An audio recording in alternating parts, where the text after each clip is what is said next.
guys, Claire here, and in today's video we're going to talk about all things Harry and Meghan. Duchess Meghan's As Ever brand is about to be launched. An email was sent out talking about the upcoming launch and the products available, one of which will be a wildflower honey with honeycomb, which of course is limited edition. I can't wait. You guys, Mother Sussex's brand As Ever is dropping this week and I am here for it. I will be buying my jam, my honey, my tea. I can't wait. Can't wait, I'm so excited. You know you're taking over the world when people talk about your packaging. That's right, Meghan's jam and the most excellent packaging is the focus of the Daily Mail. Are there any perplexing details in the packaging? No, it's beautifully packaged and it's possible that the same packaging is used for jams and candles. That's brilliant because it cuts down design fees, but more importantly, it cuts down factory waste. In fact, it almost eliminates it. And as most of these jams, candles are going to be for gifts, it's brilliant that the recipient gets something lovely to use afterwards. I can imagine people putting trinkets in here, maybe your favourite watch, items of jewellery, I don't know. But I guarantee the packaging will be around long after the jam has been scoffed. Yes, I'm on the waiting list to get some jam myself. I don't think the UK is absolute priority for supply chain, but when it arrives, after I pay for it of course, I will be sharing the jam and the packaging with you. How exciting. Good luck, Meghan. Keep smashing it, Daily Mail. Why don't you start talking about what the royal family don't do? I don't know. Maybe do some proper journalism. That's a thought for you. I agree with Martin, but that'll never happen. So in the meantime, while the tabloids and people on the internet continue to talk about Meghan, there's a lot of people who are tuning in trying to figure out what on earth is going on, only to discover, well, she's not doing anything insane, and also finding out they really like what she's all about. Pursuit of joy, not perfection. What's wrong with that? Guys, have we watched With Love Meghan on Netflix yet? I've been careful to avoid the media for the last maybe 5 years now. So I'm not really up to date with what the tabloids have been saying about Meghan, the royal family, etc, etc. So I'm coming into this quite neutral. The first episode I was a bit confused, like the context around it and where it was going. But let me tell you, I devoured it.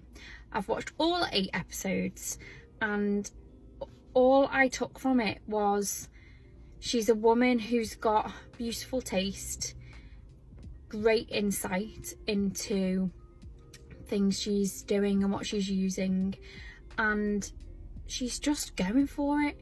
She's creative, she's passionate about something, and she's just going for it, and hats off to you. I know you're never going to see this, Meghan, but I'm inspired that you have just gone out there and done it despite what everyone might say or what people might think that you should be doing. You found what you enjoy, you're passionate about it, and you've made something beautiful, and I really enjoyed watching it. So if you haven't seen it and you like sort of Nancy Meyers vibes and ways in which you can get creative and just find beauty in small things, then it's definitely worth a watch. On Sunday, the Duchess celebrated the British version of Mother's Day, otherwise known as Mothering Sunday. The Duchess shared a picture of a citrus pie on her Instagram. In a caption, Meghan wrote, "Our family tradition, Mothering Sunday in the UK." So breaking news this afternoon, Meghan Markle has sparked outrage this week by daring to take pictures of her and her children and put them on the internet. Unbelievable. The same day that millions of pictures will be posted online by Brits up and down the country saying, "Best mum ever, love my kids," Meghan Markle dares to do the same thing this week as she launches a new lifestyle brand, and royal commentators have almost twisted their ankles to go online and slag her off. On related news, 93% of GB News viewers don't feel sorry for Prince Harry today. As if things couldn't get any worse for her, she's now being blamed for the drama at the charity that Harry set up since 2006. For people that like facts, let it be known that Prince Harry has raised more money for that charity since he left the royal family. A charity that probably most critics didn't even know existed until last week. In unrelated news, the Princess of Wales didn't go with a Photoshop picture of her and her children this year. Instead, she went all woke and posted a video about Mother Nature. Imagine if Meghan did that. Happy Mother's Day, everyone. She's really only polarizing if you have no original thoughts yourself and can only believe everything that the tabloids tell you. From what I could tell of the tabloids, this woman's crime is falling in love with a prince, trying to hug Princess Kate instead of bow to her or whatever she wanted her to do, and shutting her own door once. Her real crime is being so charming and so good at the job of princess that Charles, Camilla, William, and Kate were all too jealous to allow her to stay. She is no longer taxpayer funded, which means she shouldn't be under so much scrutiny, but she always will be because of how beautiful she is and how adorable she is and how much she and Harry love each other. She may be too sweet and too twee for you, and that's fine, but that doesn't mean you have to hate her. And if you do, that says way more about you than it says about her. As long as Charles and William are heads of state, are the kings or kings to be, her name will never leave their mouths because she is the perfect scapegoat for covering up all the BS that they pull. Because right now, everybody is more angry that she has a one-pot pasta than at them for having like briefcases full of cash from Saudi governments, and that they're terrible landlords and that their tenants literally live in the slums. So like, yeah, hate on her little flower sprinkles and shit, but you're being distracted by her instead of examining your own two kings who are not up for the job. Meghan Markle is the definition of I can't control you, I can't control what you say, and I can't control your reaction. What I can do is control me. What I can do is create a show where I invite my friends and build a community of love, food, the environment, really, by using my creativity and just have fun with it all. And you are mad because you wish that was you, huh? I know. The algorithms of social media platforms is such an interesting thing. Here on YouTube, TikTok, X, whatever the case may be. I remember a year or two ago, my YouTube would suggest nothing but like really negative Harry and Meghan focused channels. And I had to consistently put not interested for the algorithm to realize I'm not interested in that type of content, and for it to stop suggesting it to me and stop suggesting other channels that the algorithm recognizes as similar. And it's just the same on TikTok. I've seen so many people saying their algorithms, their FYPs is flooded with nothing but negative videos about Harry and Meghan until they've gotten to the other part of the algorithm, because the algorithm feeds us things, whether it be pop culture or politics. Just something to think about. Like, where is she evil? I'm still watching. I'm in episode 3, maybe 4 now, trying to figure out at what point did she turn into this villain that everybody has portrayed her to be? At what point is she a monster? She kicking puppies? What has she done? Like, what?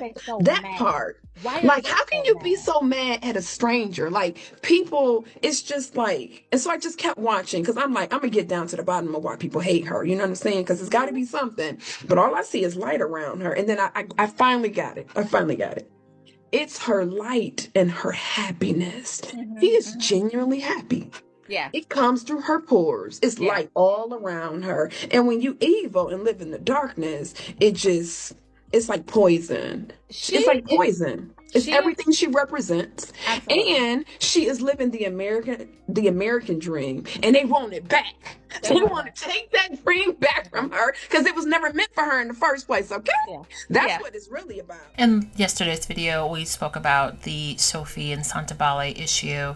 Sophie and the newly appointed chair member did a Sky News interview in which Sophie suggested that she is or has been blindsided by Prince Harry. It's interesting that she never talked about the fact that the entire board stepped down, or she never talks about Prince Ciso, but it's always focused on Harry. I wonder why that is. But anyway, she says that she was essentially blindsided and Harry put the Sussex PR machine on the attack towards her by releasing the statement that he he was stepping down as patron. But former trustees have said that Prince Harry and Princesa's departure was flagged to the charity on March 10th, when all of the trustees also resigned. So, like we said yesterday in the video, there's a lot of inconsistencies. And I know that she is a lawyer, but I have never seen a lawyer be so chatty with the press. I would think that she would be very intentional about her statements, keep them very limited, or if she wants, use a lawyer to speak on her behalf. Also, in the interview, she talked about changing the direction of the charity into health, wealth, and climate change. The climate change, my antennas went up at the mention of climate change, because why are you taking a charity that has been focused on HIV/AIDS for the past almost 2 decades, and now you refuse to step down, you quickly appoint new trustees, one of which is a former trustee for Prince William in relation to his Earthshot environmental cause. There's a lot of red flags. I don't know why she didn't just step down. And if you're so interested in climate change and whatever else, go start your own charity. I don't know. What are you doing, Sophie? What are you doing? A 24-hour trustee search doesn't add up. So let's talk about it. Getting new trustees for a charity, it's a process that takes time, planning, interviews, background checks, all of it. Somehow, the chairperson of Centre Ballet managed to appoint new trustees within just 24 hours. How did that happen? Isn't there usually a lot of vetting involved? So why the rush? Why the sudden decision? And don't forget, one of the new trustees is Ian Rawlinson, who has been very closely linked to Prince William. Is it a coincidence, or is it a strategic move to tighten control? Something feels off to me about this quick decision. So who's working behind the scenes? What's going on? Yeah, I feel that move in itself is suspicious enough for the Charity Commission to look into. And again, I say to people, don't follow the words that people are saying up and down. Always, always follow the money and follow certain strategic decisions. And this decision in itself to appoint new trustees within 24 hours actually strengthens Prince Harry and Prince Ciso's case against this lady, because it's another example of making unilateral decisions on the hoof, just like that. Now, there was an article from Feminegra that goes into detail about the trustee appointments. Basically, it talks about the UK charity laws, stating that the power to appoint or remove trustees must follow the charity's governing document. In most charities, the Board of Trustees collectively holds the power to add or remove members, not the chair alone. The chair's role is usually to lead meetings and provide strategic oversight. While important, the role does not come with unilateral power. You hear that, Sophie? Especially not in the time of crisis. If all trustees resign, the charity enters a legally fragile position. Decisions made without proper authority can be challenged. So perhaps this is the reason why Harry and Prince Ciso have both put out one statement and one statement alone, while Sophie's going on her media blitz. And the sad thing is that at the end of the day, both princes will be fine. The trustee members, or the former trustee members, will also be fine. They'll probably move on and do other charitable work. But to take a charity that has been working diligently for almost 2 decades, providing this much needed assistance, and just twist it into something entirely different to what it is, it's definitely giving a little bit of credence to some of the accusations from other former members. It sort of seems like a dictatorship. It's not your decision alone. It has to be collective effort. Reputation Management 101 and how not to do it. So a certain person has just given us a masterclass in self-destruction. lost all the trustees, lost both major founders, lost a major donor after 10 plus years, burned 20% of the charity's income on consultants, and changed the entire mission and vision of the charity overnight, from helping children living with HIV in South Africa to health, wealth, and climate change. But now, this person is running around screaming harassment, screaming abuse, screaming misogynoir, as if that will distract from the fact that they burnt this charity to the ground. I used to be a headhunter. I used to recruit very high level CEOs, directors, chairpersons, etc. And I've noticed the one thing that very successful people have in common is they know when to quit. They know to leave when the applause is loudest. So if you've made certain strategic errors, and trust me, it's not an easy position to be in when you're trying to try new things, when you're trying to do the right thing. It's not an easy position to be in, so I can actually sympathize and empathize with that. However, if all your trustees are saying the same thing, if all the founders are saying the same thing, if all your executive team are also possibly, because we do not know, saying the same thing, and the CEO of 5 years has actually stepped down, isn't it time to look in the mirror? So yeah, when people are walking away rather than fight you, because now, you need to own your ashes. You need to own your credibility, and you need to think of the future. Because as a recruiter, if I read this story and I read some of the things you've been saying in the press, oof, not good, not good. But anyway, like I said, this is still unfolding, so let's see what happens.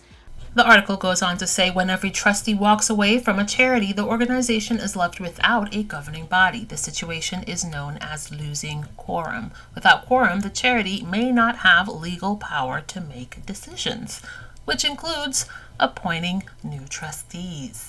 Now, Centre Ballet's internal rules are not publicly available, and without the access to its governing documents, the public has no way of knowing whether her trustee appointments follow the proper protocol. But the timeline itself is suspicious. The controversial twist of naming Prince William's ally as a new trustee raises more concerns of a strategic power shift, especially since Rawlinson worked with Prince William for years at the Tusk Trust, where William is the patron.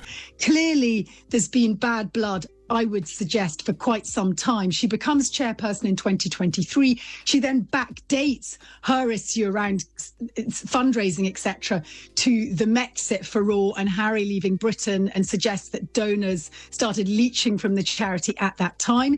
She then subsequently says that he was difficult to work with, big ego, so forth, the most damaging person attached to the charity. But at the same time, if you dig around in the backstory, who's the man who delivers the press, the headlines, and the bulk of the donations? It's Prince Harry. She clearly has issues around the Duchess's ego. There was a huge furore about Meghan arriving late at some polo match, and that, there was an uncomfortable sort of photo op at some point, and clearly that led to rankling between her and what she calls the Sussex brand. But what she says actually doesn't quite stack up, because when Trevor Phillips, who knows, by the way, this impressive, otherwise Zimbabwean-born, MBE awarded lawyer, when he presses her on Harry personally, she suddenly goes, "Oh no, but he's fantastic." So there's a sort of disconnect and a lack of logic to what she's saying. We should name her. We're talking about Dr. Sophie Chandalkar, and she lives in New York, which seems to be a little odd for somebody who's heading a charity in Lesotho. And I, having watched the whole of that interview this morning, I felt that it was she that was coming across as the bullying one. What a mess. Anyway, timeline cleanse. What do I do with all this wax? Candles? Candles. I think candles are the way to go because when you burn a pure beeswax candle, it actually purifies the air. So, okay.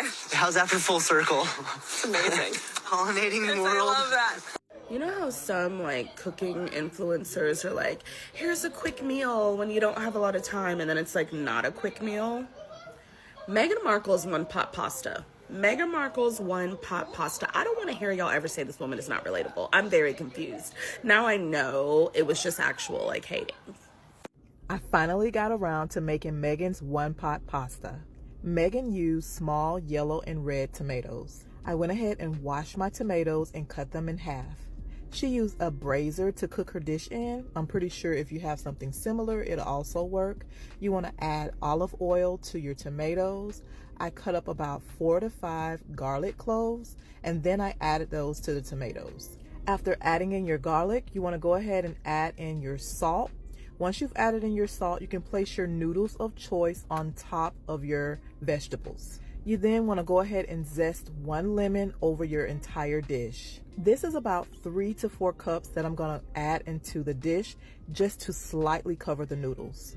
Turn the stove to a medium to high heat and let it boil for about 6 minutes. While my dish was boiling, I went ahead and did some chicken breast in the air fryer, and then I added in some baby spinach into my dish. She used other greens. You can use whatever greens of your choice. I added in my red pepper flakes, and then I added in my Parmesan cheese. I did all of the cheese that I shredded. She did not do as much, but I wanted a really creamy pasta. I then added in my air fryer chicken breast, and y'all, this dish is delicious. You guys must try this. It's very easy and very convenient.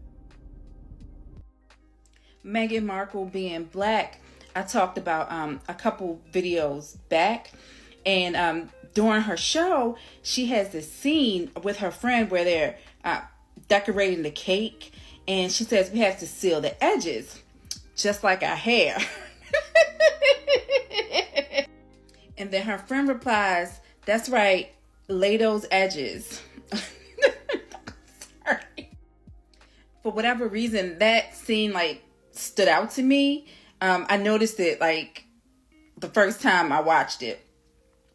And just recently, Meghan released a list on her website of the things that she uses in the show. So it's like the clothes, makeup, and like cosmetics and things like that. And I was looking through that site, and this jumped out at me. Look, a lot of body, edge control. I mean, when I had hair, I used this. Yeah.